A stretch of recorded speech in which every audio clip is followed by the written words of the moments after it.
biar seperti Bapak tadi itu mantap ya Pak ya. Virus corona esensinya sih kayak gini, kalau kita punya iman yang sepenuh hati, setiap nama di bawah kolong langit, di bawah bumi, di atas bumi bertekuk lutut di dalam nama Yesus. Jadi setiap molekul pun itu bertekuk lutut di bawah nama Yesus. Kesimpulannya Pak, virus pun bertekuk lutut di bawah nama Yesus. Jadi masalahnya sederhana, percaya atau enggak, itu aja. Masalahnya itu aja. Karena apa? Karena kita lihat fakta, kita dengar TV, di Cina segini, di Solo segini, itu orang Kristennya juga banyak. Iya kan? Karena kita lihat fakta. Permasalahannya adalah masalahnya percaya enggak. Nah, percaya ini sangat berhubungan erat dengan ketaatan. Itu aja. Percaya itu sangat berhubungan dengan ketaatan. Karena percaya itu hanya bukan urusan kalau percaya selamat masuk surga dan sebagainya, enggak. Coba kita lihat di 2 Filipi 2, 2 Filipi ya, Filipi 2 atau 2 Filipi Filipi 2 ayat 11 sampai ayat 15. Udah ketemu? Saya bacakan Filipi 2 ayat 12. Hai saudara-saudaraku yang kekasih, kamu senantiasa taat, karena itu tetaplah kerjakan keselamatanmu dengan takut dan gentar, bukan saja seperti waktu aku masih hadir, tapi terlebih pula sekarang waktu aku tidak hadir. Karena Allah lah yang mengerjakannya di dalam kamu, baik kemauan maupun pekerjaan menurut kehendak. Lakukanlah segala sesuatu dengan tidak bersungguh-sungguh dan berbantah-bantah, supaya kamu tiada beraib dan tiada bernoda sebagai anak-anak Allah yang tidak bercelah di tengah angkatan-angkatan yang bengkok hatinya dan yang sesat, sehingga kamu bercahaya di antara mereka seperti bintang-bintang di dunia. Nah, dikatakan diganti, hai saudara-saudaraku yang kekasih, kamu senantiasa taat. Habis Paulus ngomong kepada jemaat di Filipi, kamu senantiasa taat. Karena kamu taat, maka dan kurang lebih gitu, kamu kerjakan keselamatan. Tujuannya di sini nih, di ayat 15. Tujuannya adalah begini, sehingga kamu bercahaya. Jadi tenang, esensinya itu aja. Tapi dikatakan di sini, kamu senantiasa taat. Saya nggak mau bicara doktrin keselamatan dan sebagainya, enggak. Saya cuma mau bicara cuma begini doang. Perbedaan keselamatan di perjanjian lama dengan di perjanjian baru. Di perjanjian lama keselamatan adalah begini: taat, meninggal selamat. Kalau taat, tidak taat, meninggal enggak selamat. Karena dasarnya Taurat itu melakukan, ya kan? Gugur satu, pulang dari awal. Kurang lebih. Nah, di perjanjian baru konsep keselamatannya adalah begini: selamat dulu baru taat. Yang penting hati percaya kepada Yesus, ada darah Yesus, udah itu aja. Saya nggak mau yang lain-lain. Tapi esensinya adalah begini: sebelum kita mengerjakan keselamatan, dikatakan yang paling penting ini syaratnya satu, taat. Karena produk dari pengerjaan keselamatan adalah begini: orang lain nonton. Itu aja. Sehingga kamu bercahaya di antara apa? Di antara angkatan hati yang bengkok. Istilahnya tampil beda. Nah, Bapak ini tadi berani tampil beda. Nah, kalau sama-sama virus corona aja sama-sama takut jadi kayak gini, nah Tuhan juga takut. Itu cahayanya di mananya? Nggak ada perbedaan. Tapi gimana sih Pak? Nah, itulah taat sangat erat berhubungan dengan iman. Itu aja. Nah, kata taat ya, saya belajar lah, bukan berarti lebih tahu dari bapak-bapak, ibu-ibu, enggak lah. Kata taat berasal dari kata bahasa aslinya nih, bahasa Yunaninya ukapo itu berhubungan dengan pendengaran.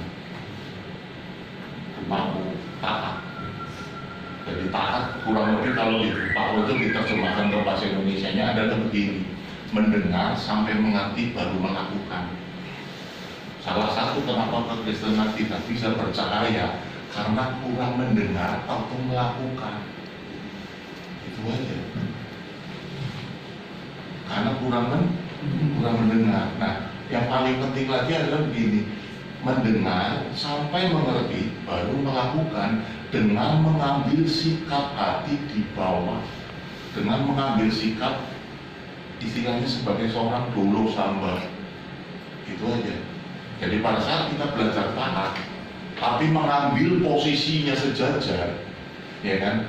Saya mau belajar taat nih, tapi belajar mengambil posisi sikap hatinya sejajar, itu berdebat loh.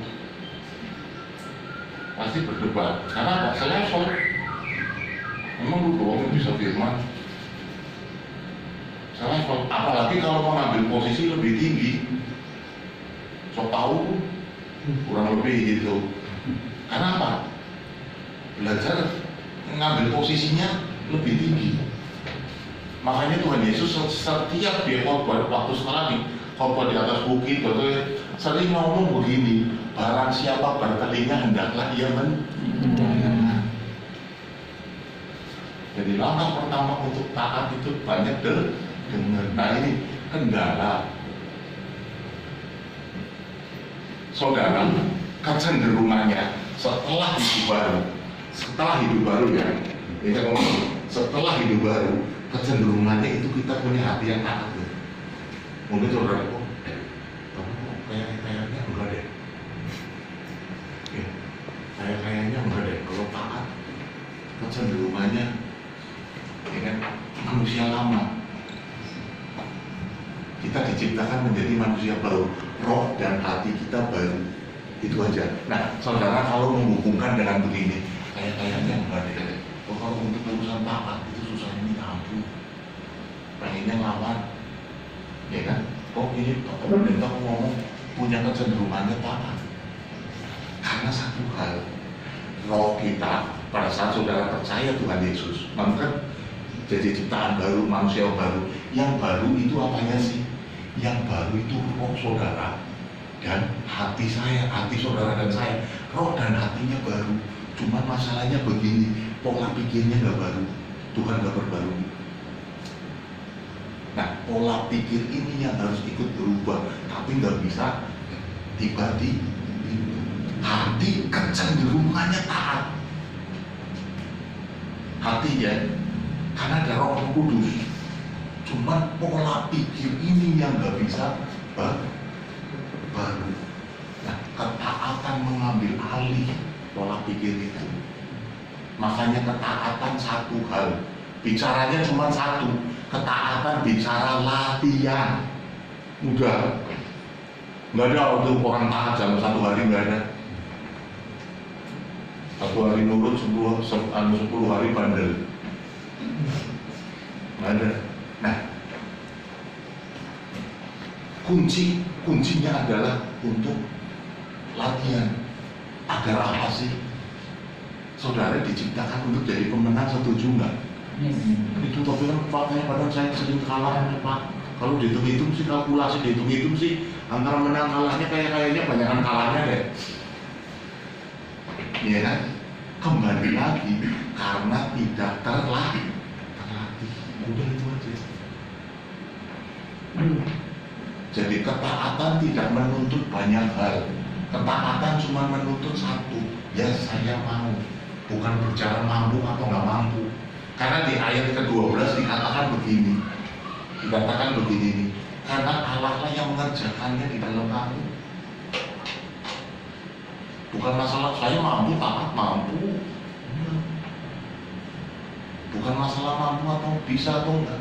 Yang penting saya mau belajar taat. Itu aja. Yang penting saya mau. Nanti selanjutnya Tuhan yang tuntun.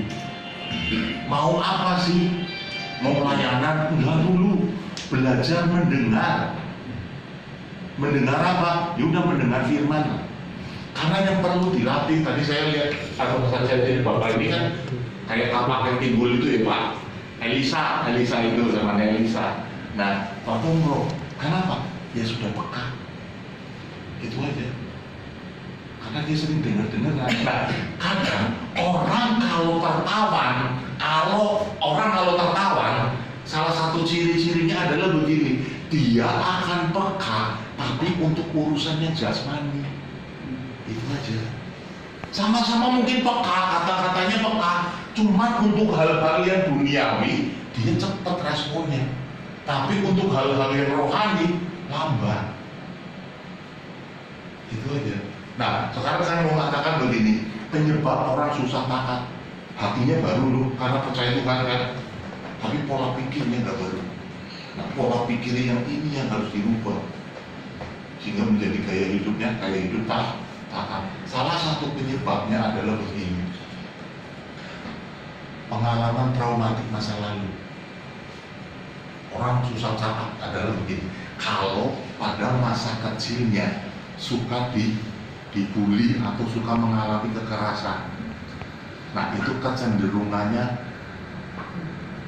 saya ngomong kecenderungan susah untuk taat. Karena apa? Hatinya terluka. Jadi salah satu syarat pertama untuk bisa taat, biar kalau enggak, pola pikir itu akan mengintimidasi dia dengan masa lalu terus. Enak aja, yang salah dia, masa saya suruh ngampuni, ditampar sekali enggak lah, kalau suruh pipi kanannya kasih sorry ya. Pipi kayak Tuhan Yesus kan salah satunya kan kayak gitu, ya kan? Jika mau ditampar pipi kanan, berikan pipi kiri, ya kan? Ditampar pipi kanan aja udah sakit, suruh kiri kok enggak gua balas aja udah untung. Iya kan? Ditampar kan, udah sakit, dan saya balas tampar aja udah bagus karena saya ini murid Tuhan Yesus nih, jadi nggak saya balas. Tuntutannya bukan cuma seperti itu. Nah, kadang kita merasa pola pikiran, gak gue balas aja udah bagus, untung gue jadi orang Kristen.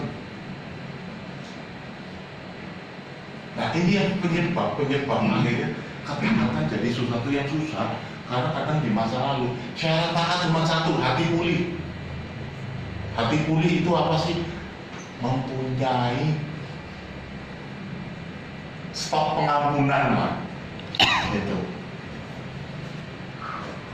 Karena kepahitan adalah cuma satu. Saya pelajari kepahitan gitu ya, ketiadaan pengampunan. Itu aja. Nah, itu biar kayak orang susah taat. Nah, ketiadaan pengampunan itu karena apa? Pikiran yang mencemari hati. Bukan masalah hatinya, sebenarnya kecenderungannya karena saudara baca firman, ya, saudara baca firman, Roh Kudus bekerja, pikiran sebenarnya udah mulai, tapi begitu masa lalu mulai, makanya jangan sekali-sekali saudara terintimidasi dengan apa yang namanya imajinasi liar. Saya sih katakan imajinasi liar, karena imajinasi liar adalah begini, katakanlah mbak ini nyakitin saya, ya kan, ngomongnya pedes dan sebagainya, saya hatinya sakit. Nah, karena hatinya sakit tapi dipendem, nah itu tuh kan orang Indonesia kadang kayak gitu kan. Nah, begitu hati sakit hatinya dipendem, pasti muncul angan-angan. Itu otomatis. Angan-angannya adalah apa? Angan-angan kalau saya balas dan sebagainya. Karena dipendem. Itu aja. Nah, kalau itu kita terlena, bahasa saya apa ya? Terlena ya. Terlena baca Alkitab jadi sesuatu yang susah loh. Itu yang menjadi unsur ketaatan akhirnya susah. Jadi untuk belajar taat, belajar mengampuni seberapa buruk ke masa lalu Tuhan Yesus sayang. Itu aja. Itu untuk latihan taat. Ya. Dari syarat untuk taat adalah hati pulih. Yang kedua, mulai belajar latihan. Karena taat bicara latihan, bicara seorang prajurit. Latihan apa sih? Latihan mendengar firman. Maksud saya adalah bukan berarti iya Tuhan Yesus ngomong ke saya, Pak Roh Kudus bekerja. Ya itu oke lah. Nanti kalau lama-lama kan terlatih. Nama-nama Allah kalau terlatih, ya tambah peka. Tapi at least paling tidak begini. At least ya, latihan belajar peka adalah begini. Apakah yang saya lakukan sudah sesuai firman? Nah itu latihan pekanya di situ tuh. Dalam mau bertindak, dalam hal saudara mau bertindak, dilatih dulu. Ini bicara apa? Melatih merubah pola pikir. Apakah yang mau saya lakukan itu sesuai firman enggak? Bahasa terjemahan bebasnya saya adalah begini, mikir dulu baru ngomong, jangan ngomong dulu baru mikir. Keburu kadang kalau ngomongnya ngomongan ucapan kasar, keburu orang yang dengar udah sakit hati duluan. Oh ya, minta maaf sorry, tapi kan udah terluka duluan. Iya kan? Jadi latihan pekanya adalah itu, belajar mikir dulu baru ngomong, mikir dulu baru bertindak. Dengan caranya apa? Mulai belajar mikirin mengenai firman Tuhan. Makanya di Filipi 4 ayat 8 ya, apa aja yang baik, yang manis, yang sedap didengar, kebajikan dan sebagainya, pikirkanlah semuanya itu. Coba mikirin itu, jangan mikirin sakit hati. Itu latihan taatnya di situ. Karena latihan taat itu sebagian besar isinya itu adalah mendengar. Belajar mendengar dulu sampai ngerti apa sih? Ngerti firman. Belajar dengar aja dulu. Nanti setelah itu baru mulai melakukan dengan sikap hati taat sebagai seorang hamba. Gampang, ya namanya juga taat kan latihan. Saya juga latihan. Itu aja. Karena taat sangat berhubungan dengan satu, iman dan berkat. Itu aja hubungannya. Orang kalau taat, imannya berkualitas. Ini contoh ya. Ketaatan berhubungan dengan iman. Saudara mungkin ingat di Matius 8, Yesus ketemu dengan perwira di Kapernaum ya. Iya kan? Perwira dia di Kapernaum. Perwira ini kalau para ahli ya teologi yang ngomong, ini bukan orang Yahudi. Karena dia perwira, tentara, berarti orang Romawi. Orang nggak percaya Tuhan, makanya dia kalau diajarkan ke tulisnya apa? Dia ngomongnya Tuhan, hambaku sakit, ya kan? Tolong sembuhin dia lah. Kurang lebih perwira itu kan ngomong kayak gitu. Yesusnya ngomong begini, oke, saya datang. Si perwira, nggak usah datang. Saya nggak pantas lah kalau Tuhan datang ke rumah saya. Tuhan tinggal ngomong aja. Karena saya seorang prajurit, punya atasan dan punya bawahan. Kalau atasan saya ngomong jalan, ya saya jalan. Demikian juga kalau saya perintahin ke bawahan yang ngomong, sayanya ngomong jalan, maka bawahan saya juga jalan. Gaya hidup yang terlatih itu, lebih taat seperti itu. Yesusnya ngomong apa? Iman seperti ini tidak aku temukan di Israel. Ya kan? Terus Yesusnya ngomong apa? Jadilah seperti yang kau percayai.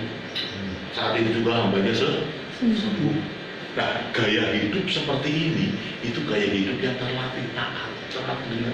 Nggak usah datang. Yesus, kamu ngomong aja. Bicara pendengaran, terlatih. Itu aja. Jadi berhubungan dengan iman. Yesus kalau saudara baca di Matius atau di kitab Injil, saudara akan sekarang menemui gini. Karena kamu kurang percaya. Yesus ngomong kurang percayanya ke siapa sih? Ke murid-murid itu. Ke murid-muridnya Yesus. Contoh, ya kan? Ini contoh. Petrus. Lihat Yesus berjalan di atas air, dia kan di atas perahu. Jikalau engkau Tuhan, istilahnya ajak saya untuk berjalan di atas air, ya kan? Yesusnya ngomong, yaudah datang aja sini. Petrusnya melangkah keluar dari perahu. Petrusnya bisa jalan di atas air, dia melangkah. Kemudian kita mencatat, kemudian angin sepoi-sepoi mulai dirasakan oleh Petrus terintimidasi oleh keadaan.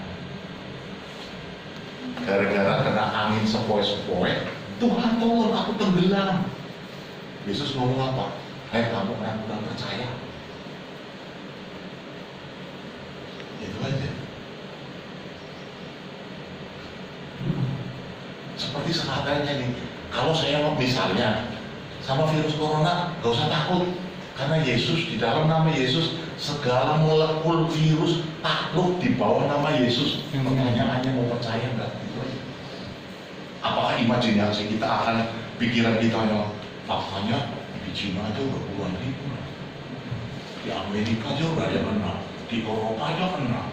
Eropa itu rata-rata orang Kristen, bisa kena juga.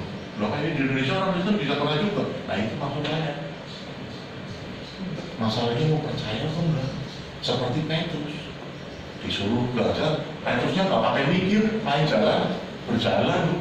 Begitu dia mulai merasakan lingkungan sekitarnya di atas air, bener nggak ini saya nih? Bisa jalan di atas air loh. Nah, karena dia pada saat itu istilahnya, kayaknya bisa di atas air, tenggelam malah.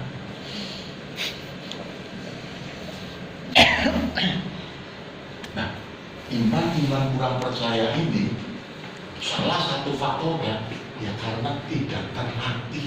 Tidak terlatih apa sih? Kurang terlatih untuk urusan-urusan rohani. Tapi kalau urusan-urusan keduniawian terlatih yang responnya cepat. Itu aja. Coba sekarang mulai terlatih. Nah, paling enggak orang kalau sudah terlatih taat, ini di ayat selanjutnya, di ayat keempat, lakukanlah dengan segala sesuatu dengan tidak bersungguh-sungguh dan berbantah-bantah. Nah ini dampak dari orang yang terlatih. Terlatih apa sih? Terlatih taat, tidak bersungguh-sungguh dan berbantah-bantah. Tapi kan Pak, itu dia belinya minta ampun. Itu kadang nyuruh juga gak kira-kira. Coba begini. Masa dia main suruh-suruh aja, nggak jelasin maksudnya apa? Kadang kan kita kepengen tahu. Jelasin dulu maksudnya apa. Nah, emang pertanyaannya setelah dijelasin emang mau nurut? Bisa berargumen lagi. Karena apa? Mengambil posisinya kembali lagi kadang sejajar, nggak mau dibawa. Iya kan? Ketaat Abraham ini contoh Abraham, bapak orang percaya. Kalau saudara mulai baca di Kejadian 12 ya, Tuhan ngomong cuma begini, Abraham, keluar dari negerimu, keluar dari sanak saudaramu, ke negeri yang akan kutunjukkan kepadamu.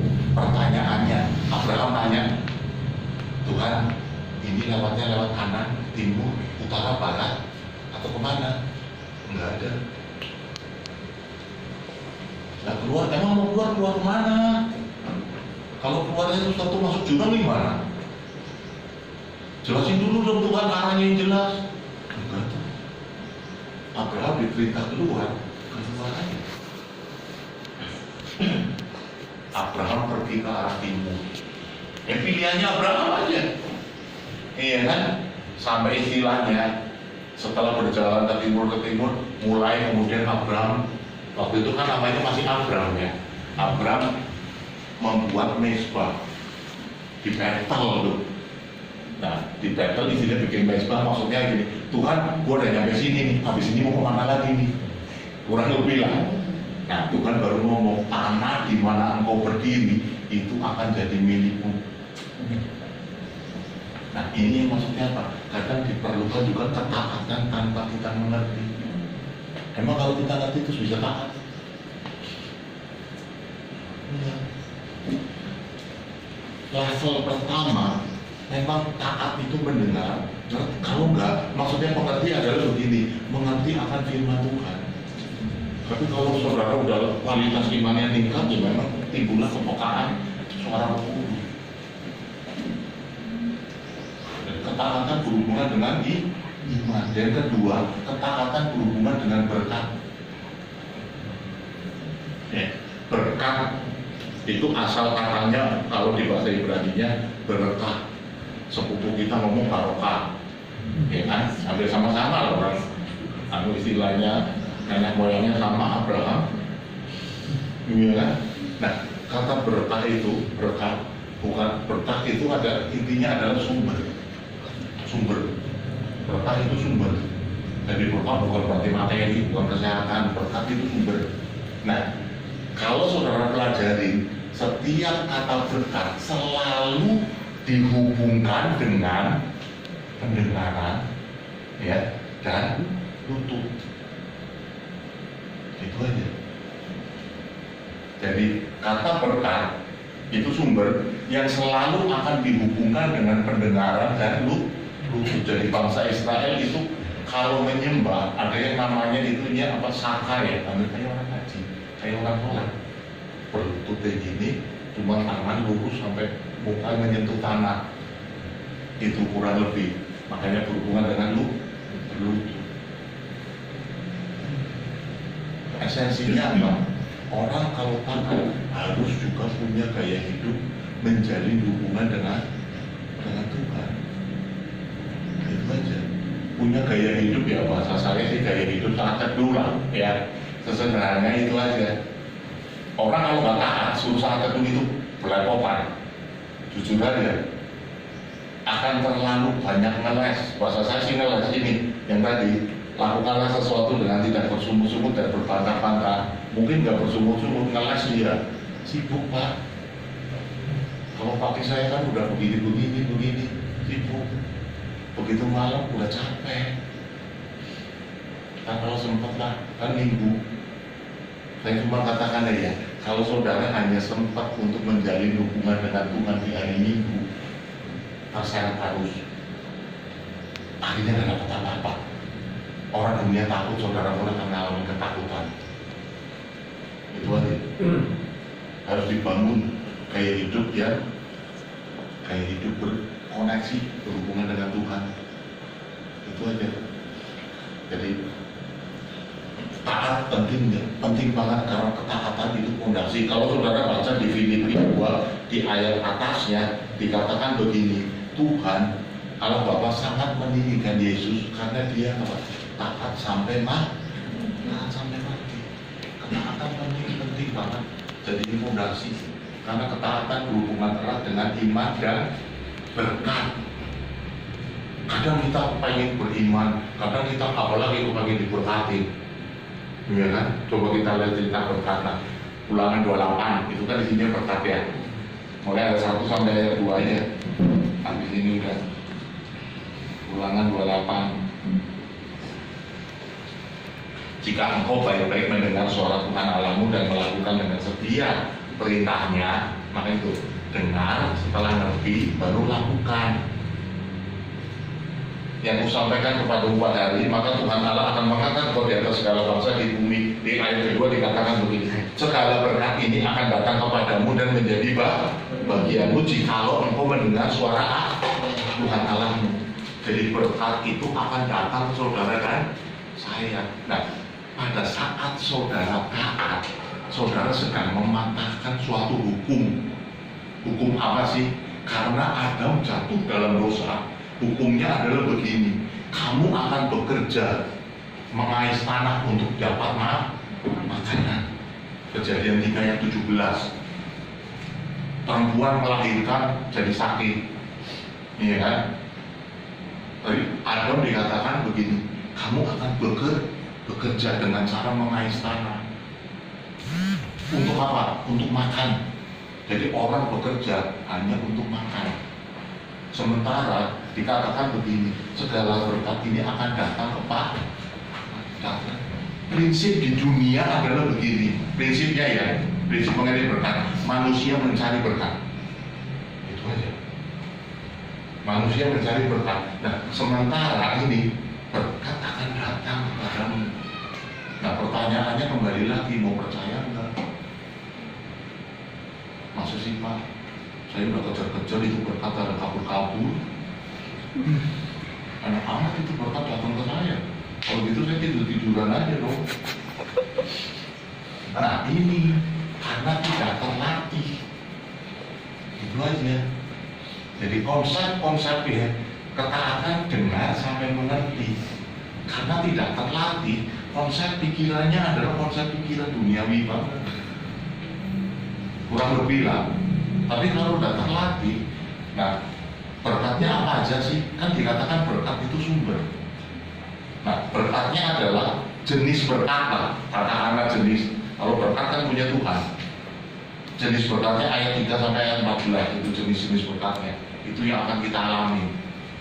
Masalahnya hanya syaratnya adalah mau mendengar dan melakukan dengan setia. Itu aja. Bahasa saya sih gini, kekristenan harus mengalami Tuhan.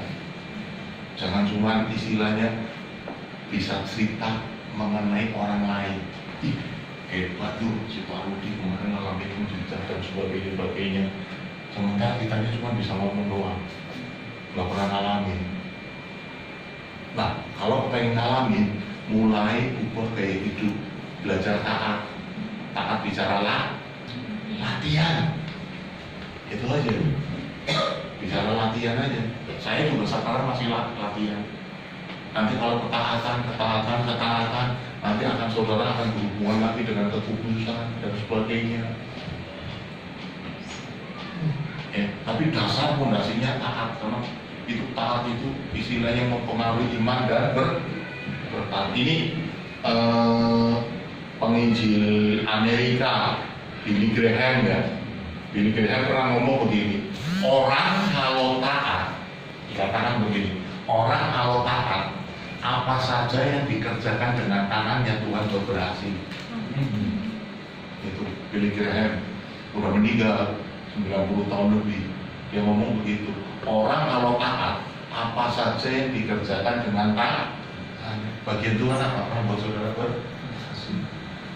Mari kita tundukkan kepala.